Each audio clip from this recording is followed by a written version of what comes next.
అవును, ఎలాంటి వాడు? ఎలాంటి వాడు? సింహంని చీల్చిన వాడు, 1000 మందిని ఒకేసారి దవడ ఎముకతో చీల్చుకుంటూ వెళ్ళిన వాడు. సంస్థను చూడగానే అందరూ వణికిపోయేవారు. అలాంటిది ఒక తెలియన చేతిలో. ఎలా అంత శక్తివంతమైన ఆయుధమా? ఒక స్త్రీ లాలన చెయ్యి, ఒక స్త్రీ. అందుకే సొలొమోను ఊరికే అని మాట్లాడలేదండి. దాని కుంట లోతైన కుంట, దానిలో పడితే బయటికి రావడం అసాధ్యం.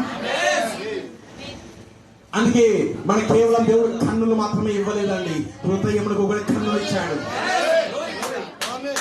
అందుకే ఈ రోజు వర్తమానంలో ప్రతి ఆదివారం ఏం తెలియజేస్తున్నాడు ఆయన? భౌతికంగాను, ఆత్మ సంబంధంగాను, అన్ని రంగాలలోనూ వాడు ఏం చేస్తున్నాడు? యవ్వనస్తులను లాగుతున్నాడు, రాజ్యాలను పడగొడుతున్నాడు, సంఘాలను పడగొడుతున్నాడు, కుటుంబాలను పడగొడుతున్నాడు.